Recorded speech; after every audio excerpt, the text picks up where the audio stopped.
si ASEC Francis Bringas po, Bringas ng DepEd. ASEC, magandang umaga po. Hello, good morning Ted and good morning DJ Chacha. Magandang umaga Morning. sa lahat ng nakikinig. Salamat po sa inyong panahon. Opo. Sir, gusto lang ho namin munang tanungin itong confusion na naman ngayon sa class suspension. Alam po naman natin, di ba, meron na hong existing guidelines dyan, di ba? Kapag orange rainfall warning, automatic suspended doon sa lokalidad. Ngayon po, ito na naman po tayo, no? Pinapasok mo na yung mga bata, tsaka nag-suspend, late po yung suspension. Ano ho ba ang gabay ho ng DepEd dito sa usapin ito, sir? Well, ang gabay natin dyan, yung DO 37 natin, series of 2022, na kapag nasa orange and or red rainfall warning tayo na declared by PAGASA, automatic na suspended na tayo from kinder to grade 12. So, ang advice natin sa mga parents is to monitor yung mga alerts ng PAGASA para kapag na-declare na orange or red tayo, automatic na yan na suspended and they don't need to wait for the LGU announcement. Although importante pa rin na mag-announce ang LGU para dun sa mga nakaalis na ay malaman pa rin nila at mga schools are also advised of such suspension. Okay, o nga ano. Kasi ngayon po nag-text blast ang ang NDRRMC, no? Opo, maaga pa lang nagsabi na ito yung mga lugar na under orange rainfall warning. So kapag nakatanggap kami noon early morning, kami na magdesisyon ng mga magulang na hindi papasukin at ganun po dapat. Yes, exactly. Kasi sa ating DepEd order is automatic suspension ang nakalagay. So, para sa safety ng ating mga mag-aaral at pati na rin ng mga guro natin, i-monitor nila talaga yung announcement ng PAGASA because in those events, automatic na po yan. Opo. And then, sir, kapag ho ba nataon naman na yung mga bata, marami na ang nasa school, hindi ho pwedeng magklase yung teacher. Pauuwi niya talaga yun. Kasi yung iba alam niyo ho yung mga iba yung naghahabol sa perfect attendance, yung mga gusto magka-honor, di ba? Hindi na kailangan magklase, no? Siguro papahupain lang because a primary concern pa rin is safety. Kung hindi ba safe ang palabasin sila sa school, then wag muna silang pauwiin. They have to keep them safe inside the school. When it is safe to go out, that's the time na pauwiin na sila or mga parents pwede nang sunduin yung kanilang mga anak during that time. Okay, sige po, malinaw yan. So mga magulang, meron po naman ngayong text blast ang NDRRMC kapag orange rainfall, lalo na kapag red, di ho ba? Automatic yan, kayo na magdesisyon, huwag papasukin dahil the announcement will come later from the LGUs or the school. Okay, sige po, very well. Right. Okay. Ted, in the event na wala ding warning na orange or red pero ang sama-sama ng panahon, yung mga LGUs naman, as per DepEd order natin, mga LGUs will declare the suspension of classes in areas na walang warning but masama ang panahon. That is also possible. Okay. O nga, pag wala ho namang ganito mga text blast, ang bawat LGU, it is their responsibility to monitor and announce early. Yeah, exactly. Yes, Ted. Oo. Okay. Sige po. ASEC, ito lang pong DepEd budget. By the way, kamusta na po ang inyo pong proceedings sa Kamara? Tapos na ho ba kayo? Tapos na kami sa committee hearing, committee deliberation sa kahapon. No? It took us around almost 6 hours to finish the hearing with the committee. Opo. And that's para maka-move on na rin po kayo. Dito po sa 924.7 billion, so far po wala nang question dito at ito na po sa committee level ang inyo pong budget. Yeah, that is included kasi yung 900 plus billion natin is for education alone. That includes the DepEd, the CHED, and the TESDA. So yung napunta lang sa Department of Education is around 768 billion. That is the NEP or yung National Expenditure Program na inallow ng DBM for the Department of Education. Okay. Sige po. So sir, ano bang kaibahan ngayon under the leadership of VP Sara sa approach ninyo sa kakulangan po ng classrooms at teachers? Yeah, we are looking at a non-traditional approach into the delivery of basic education under the administration of VP Sara, no, Ted. So meron tayo yung traditional way pa rin of delivery of basic education, pero we are seriously exploring and moving towards a direction of digital learning and redefining learning spaces by not being too dependent on physical facilities, pero yung nagiging liberal na tayo tungkol sa pag-hold ng mga classes natin using blended learning modalities. Pero meron ba pag-aaral, sir, kung gaano ka-effective ang blended learning considering po sa mga handicap natin sa usapin na ito? Yeah, over the past years, meron na tayong studies and even other countries are already doing blended learning or distance learning modalities. So, nung pandemic, nagkaroon tayo ng vast experience on delivering the basic education curriculum in such modality or such manner, and we are learning from that experience. So, sa ating mga learners with special educational needs naman, meron tayo talagang specific interventions for them that is appropriate for the kind of needs that they have. Opo. So, kung yan po ang isa sa mga posibleng solusyon sa kakulangan ng classroom, blended learning, nangangahulugan po na by batch yung papasok physically sa school? Well, that is one of the modalities that is being implemented, particularly now na meron tayong mga schools na kulang sa classrooms at meron din tayong mga schools na highly congested in terms of enrollment. So we are adopting the shifting. And then kung hindi sila naka face-to-face sa loob ng paaralan, sila naman ay nasa home-based learning or distance learning modality. ASEC, sa ngayon ba magkano ang ilan ang official report ng DepEd sa classrooms na kakulangan natin? Ay, ang official report natin as reported by our SIF yesterday in the Senate in the hearing in budget hearing yesterday, nasa 160 plus 165,000 ang identified na gaps natin or shortage natin accumulated over the past year. Okay, i-round off sa 160,000 classroom shortage. Ito ho, wala talaga ito wala pong sa realidad, hindi natin talaga mapupunuan ito, no? Taon-taon na lang ito? Yeah, taon-taon hindi natin, in the coming years, 2 or 3 years, hindi natin kayang mapupunan talaga yan dahil sa kakulangan na sa ating budget. That's why we are exploring other innovative possible solutions to this.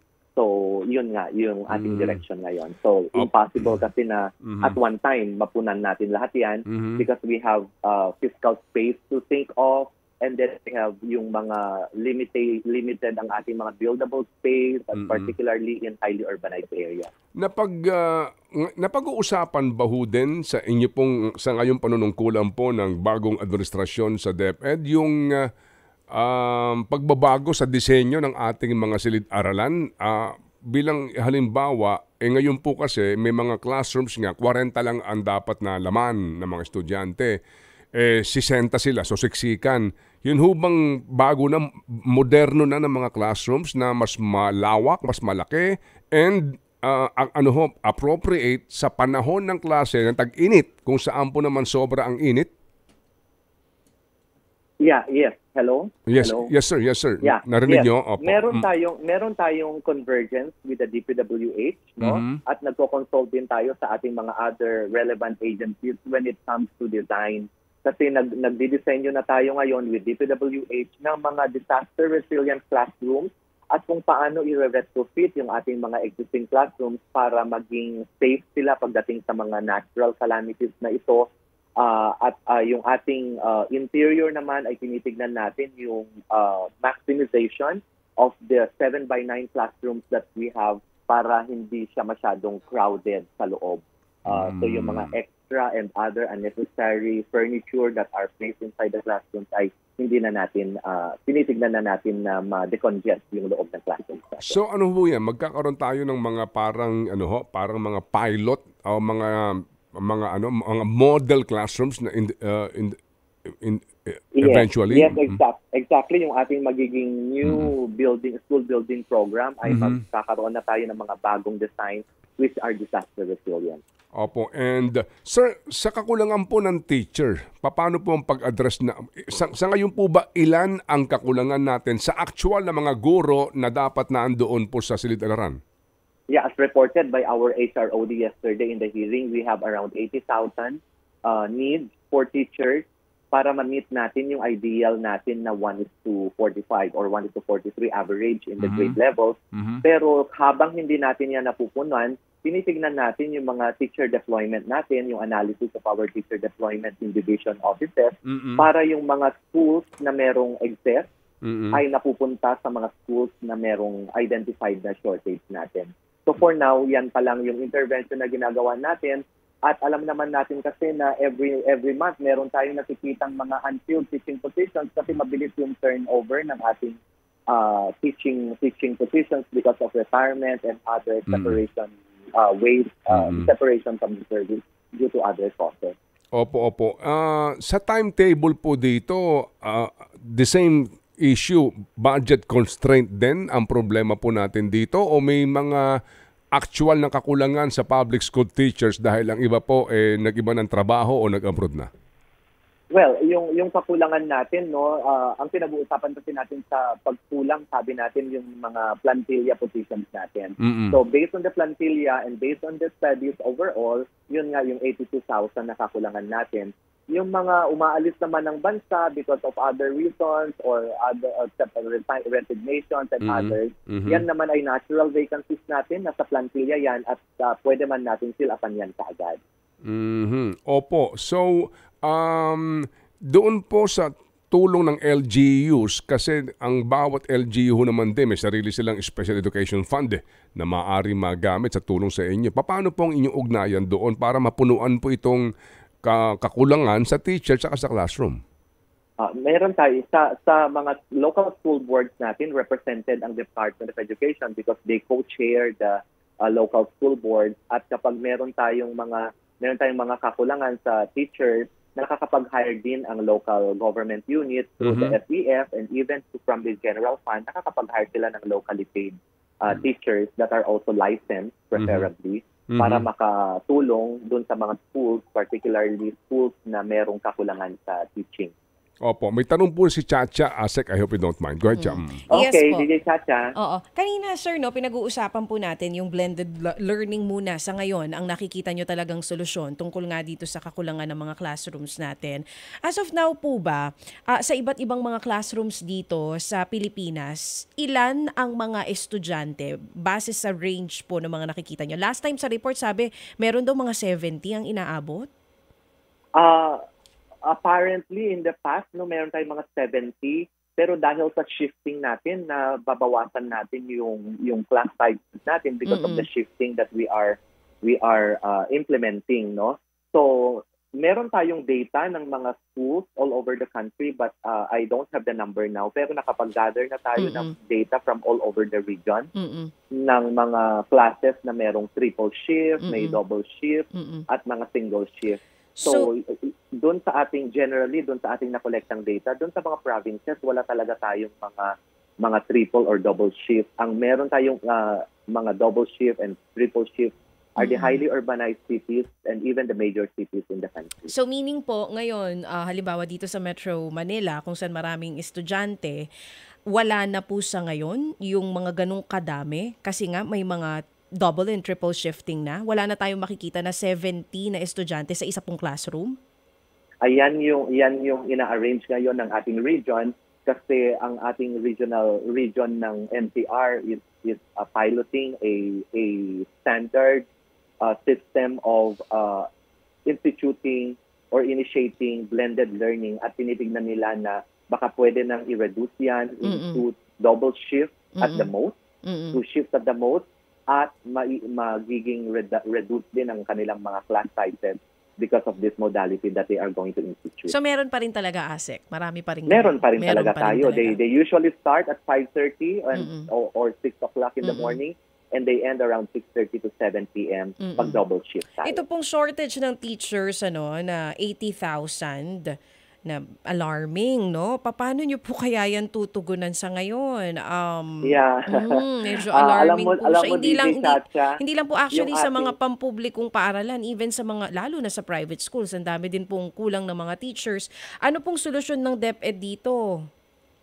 Well, ang ating tinitignan ngayon, kasi ang ating annual allocation for new teaching positions is only 10,000 a year. 10,000 a year yung ating allocation for new teaching positions. So we are trying to fill them up immediately para ma-deploy na sila sa mga priority schools natin or priority areas natin. Pero in the event na kulang pa rin tayo, we are also exploring into giving overtime pay for teachers who will teach beyond the maximum na 6 hours actual classroom teaching. At dahil meron din tayong mga instances na kahit hindi ma-meet ng teacher yung 6 hours, meron silang kinakount na another task, teaching-related task that will complete the 6 hours.